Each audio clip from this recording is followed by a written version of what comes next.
हरि ओम तत्सत। पूज्य पूजा सेवा संघ एवं गदाधर उद्गाता स्मृति समिति के सहयोग से पूज्य पूजा सेवा संघ की ओर से आज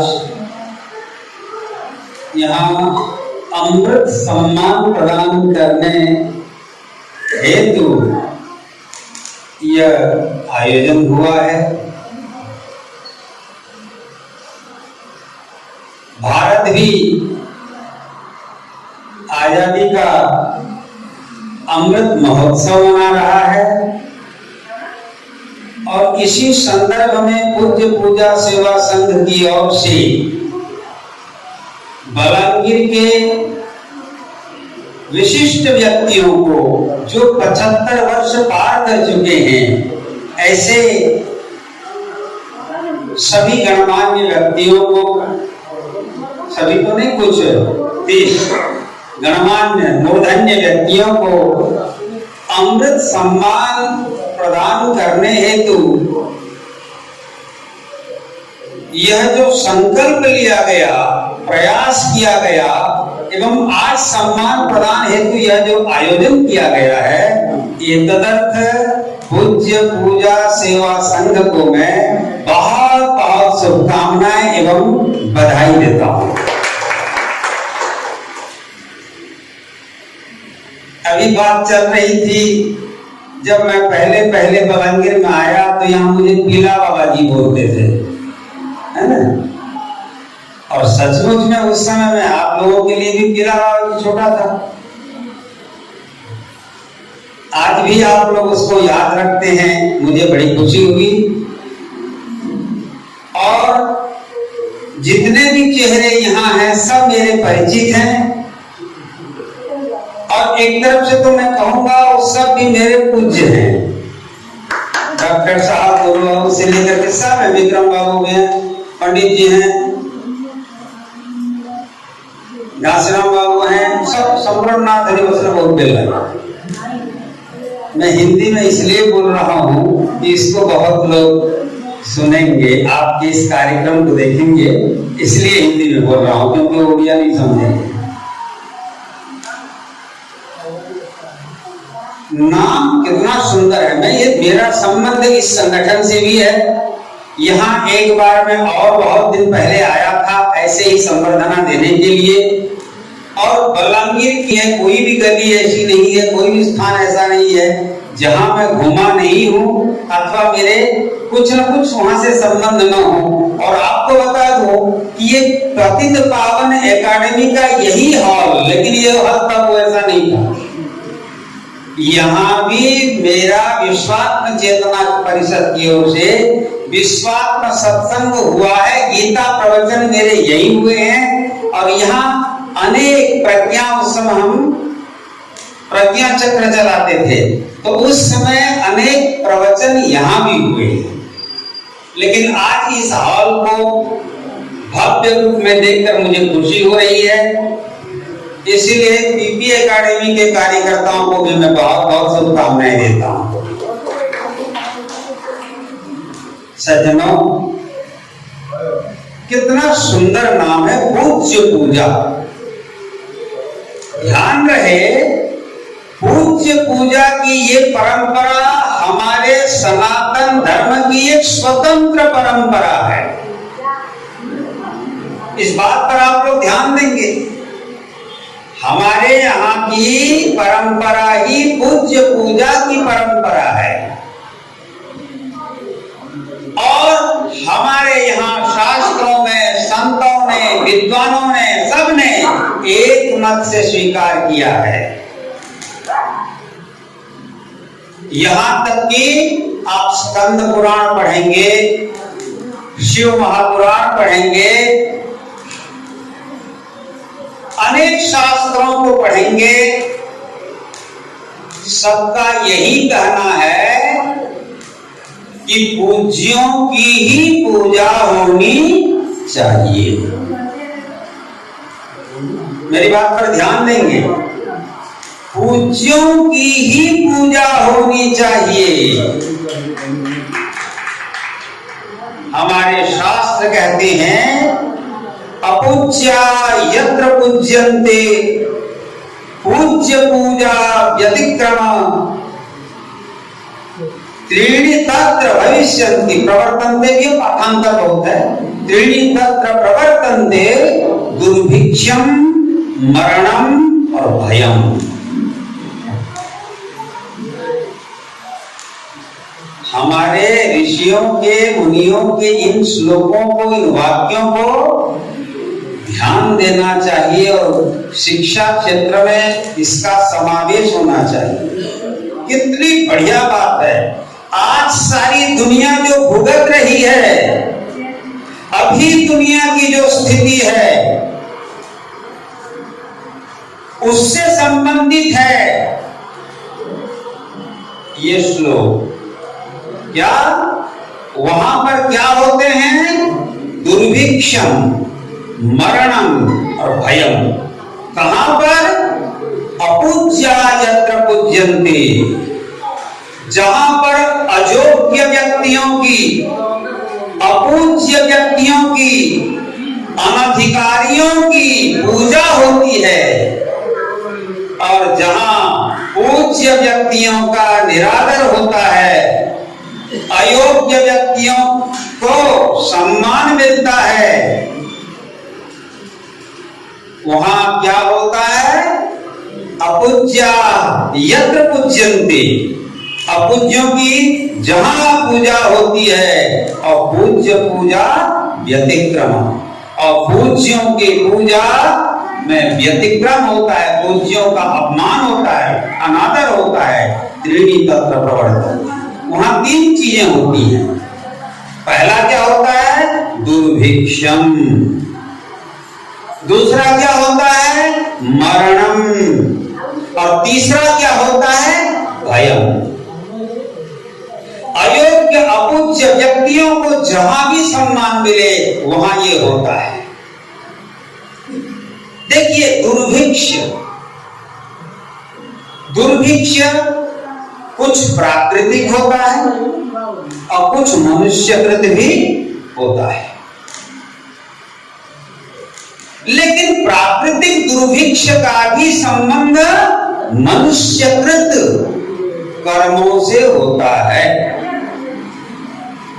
मनुष्यों के अंदर में जब पापाचरण बढ़ जाता है तो प्रकृति क्षुब्ध होती है, और प्रकृति का वही क्षोभ ही दुर्भिक्ष के रूप में, अकाल के रूप में, महामारी के रूप में इस संसार में देखने को मिलता है। आज आप देख रहे हैं, स्वयं अनुभव कर लीजिए, आज वर्षा ऋतु में वर्षा नहीं होती, वर्षा बीत जाने के बाद वर्षा होती है। ठंडी के दिनों में ठंड नहीं है। कार्तिक महीने का 15 दिन पार हो गया, दीपावली पर हम आ गए, ठंडा लगा ना भैया? पंखा लगा के सो रहे हैं। क्यों? प्राकृतिक विपर्य, ऋतु विपर्य। क्यों हो रहा है? इसमें प्रकृति क्षुब्ध है। मैं बहुत बार आजकल बोल रहा हूं, भारत नहीं सारी दुनिया के बड़े बड़े जो शासक लोग हैं, नेता लोग हैं, बड़े बड़े जो परिवेशविद हैं, अधिकारी हैं, सब केवल ग्लोबल वार्मिंग की चर्चा कर रहे हैं। लेकिन ग्लोबल वार्मिंग क्यों हो रहा है? धरती में उष्मा गर्मी क्यों बढ़ रही है और किसके कारण बढ़ रही है, उसके ऊपर कोई महत्व नहीं दे रहा है। क्यों हो रहा है ये सब? इसका कारण कौन है? इसका कारण भी हम ही लोग हैं।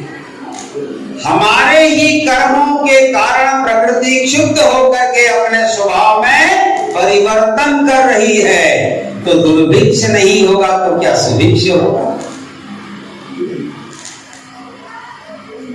आज सब जगह आपने अभी अभी भी पढ़ा होगा, इथियोपिया इत्यादि देशों में, यहाँ भी देख लीजिए बहुत सारे देशों में कहीं पर अकाल है, कहीं पर अनावृष्टि है, कहीं पर अतिवृष्टि है। आज भी दुनिया के कई देश बाढ़ से क्षतिग्रस्त हो रहे हैं। शहरों में शहर की सड़कें नदी और महानदी और नाले के रूप में बदल जा रहे हैं, और गाड़ियां, बड़ी बड़ी गाड़ियां, कार, मोटर भरे, आप लोग सब टेलीविजन में देख रहे हैं। क्या है दुर्भिक्ष का मतलब? केवल सूखा पड़ना नहीं होता, किसी भी तरह से प्राकृतिक जो आपदा आएगी वो भी एक प्रकार का दुर्भिक्ष है।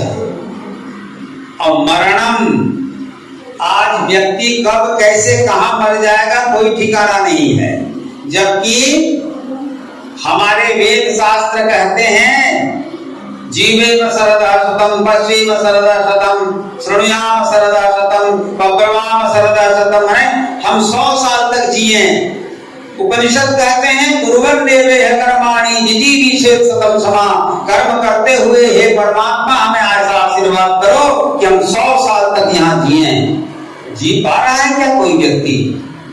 अभी अभी मैं भी आप जैसे देखते हैं समाचार देख लेता हूँ, कोई नाचते नाचते वही लुढ़क जा रहा है। देखे हैं आप लोग? कोई हनुमान बन के, 2-2, 3-3 हनुमान अभी रामलीला करते करते लुढ़क गए। कहीं कौन क्या पाठ कर रहा है लुढ़क जा रहा है, कहीं कोई जाते जाते चलते चलते वो लुढ़क जा रहा है। और मृत्यु अब कोई निर्दिष्ट ढंग से नहीं आ रही है, विभिन्न रूपों में आ रही है, और उसका कारण भी हम ही हैं। पिछले 2 वर्षों तक हम लोगों ने कोरोना को झेला। क्यों झेला? ये तो कोरोना को परमात्मा ने भेजा नहीं था। सभी जानते हैं चीन के वुहान प्रदेश से एक लैब से उसके भूताणु या जीवाणु वो थोड़े से स्वतंत्र हो गए, लीक हो गए कहीं से, और फिर सारी दुनिया कोरोना की महामारी में ग्रस्त हो गई। और अभी तो सुनने को कल या परसों में न्यूज में सुन रहा था, अमेरिका वालों ने भी बना लिया है इस कोरोना से, वुहान वाले कोरोना से 5 गुना अधिक खतरनाक कोरोना बन के तैयार है। और वह जब कभी भी युद्ध के समय में अगर लीक हो गया तो उससे इफेक्टेड हो जाने पर मृत्यु दर 80% हो गया है। माने 100 में से 80 लोग मरेंगे ही मरेंगे।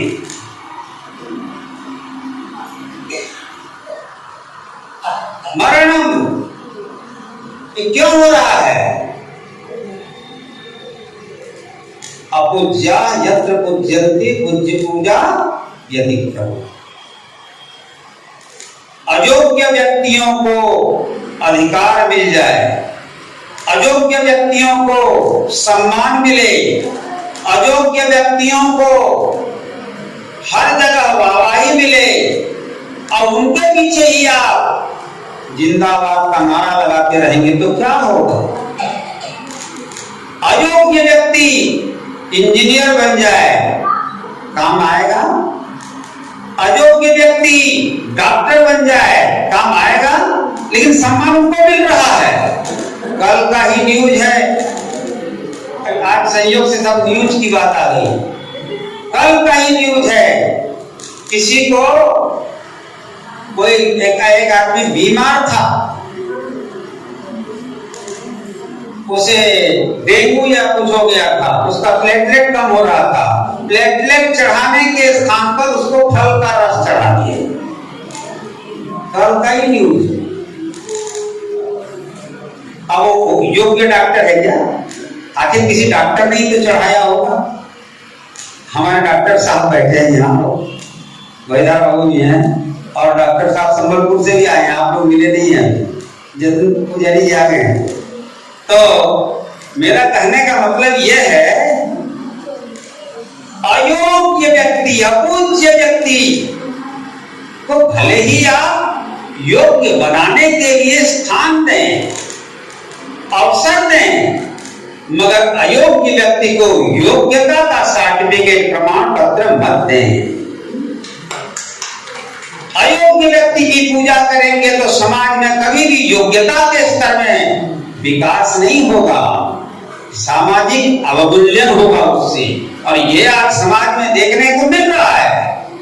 इसका तात्पर्य ये मैं नहीं बोल रहा हूं कि जो विकसित नहीं है उन्हें विकसित होने का अवसर नहीं देना चाहिए, देना चाहिए, मगर प्रतिभा का असम्मान और अप्रतिभा का सम्मान नहीं होना चाहिए। अगर दुनिया को सुख, शांति और समृद्धि देना है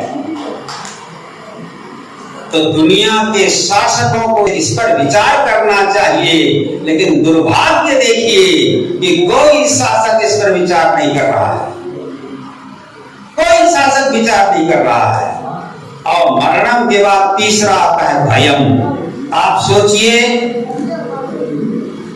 अयोग्य व्यक्ति, अपूज्य व्यक्ति को जब पूजा करेंगे आप, तो जहां भी सम्मान पाएगा वहां तो जाएगा, और वहां भी उसके कारण भय पैदा होता है।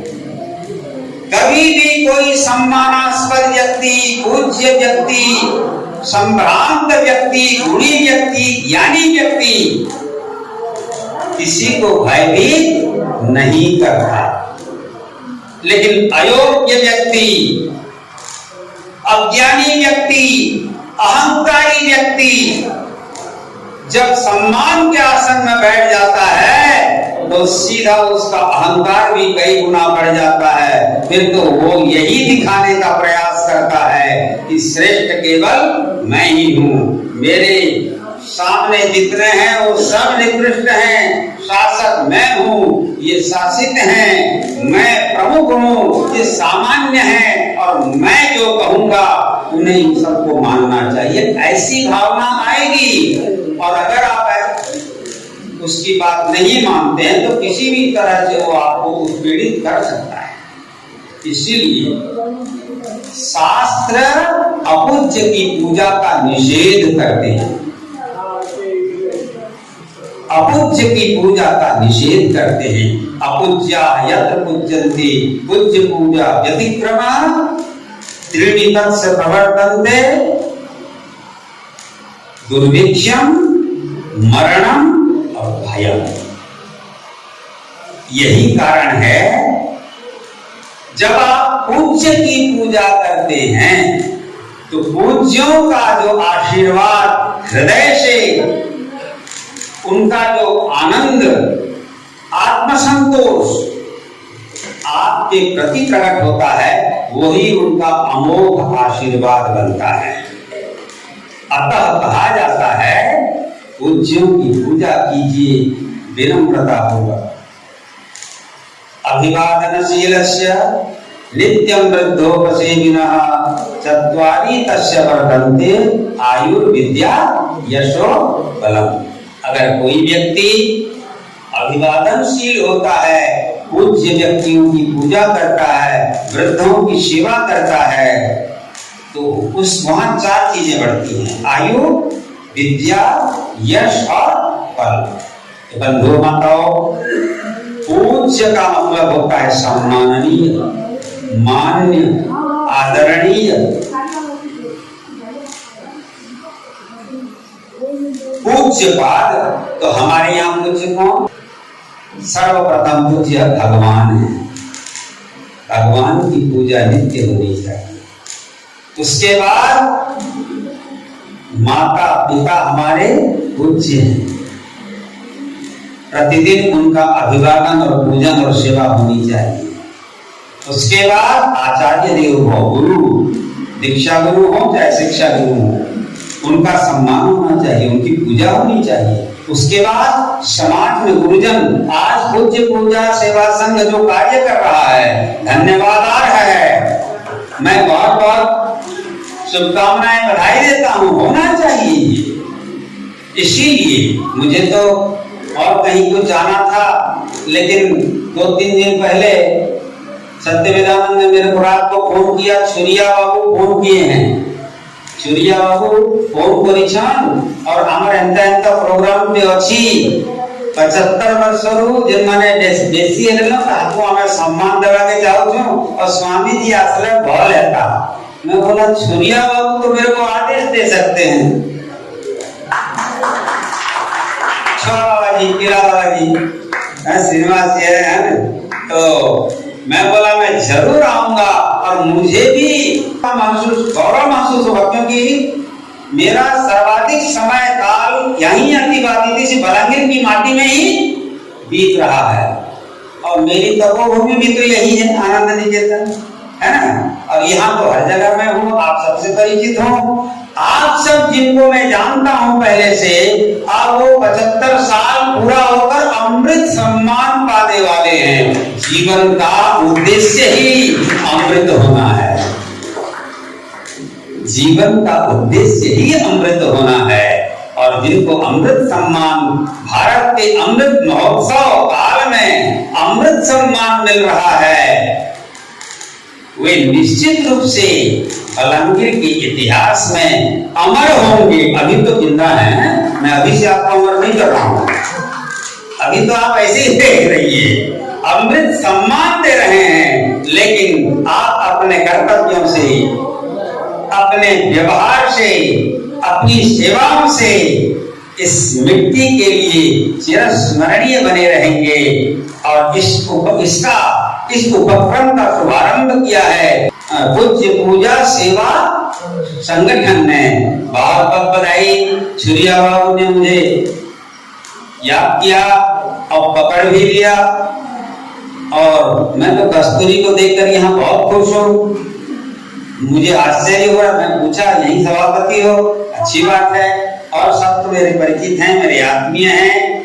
हम और आप यथार्थ में हम सब अमर हैं, क्योंकि हम सब आत्म स्वरूप हैं, लेकिन जिस रूप में अभी हैं वह रूप अमर नहीं है। लेकिन आज हम उस रूप को भी अमर करने के लिए अमृत सम्मान पूज्य पूजा सेवा संघ की ओर से प्रदान करेंगे। बहुत बहुत शुभकामनाएं आप सबको, बहुत बहुत बधाई अमर सम्मान प्राप्त करने के लिए। हरि ओम।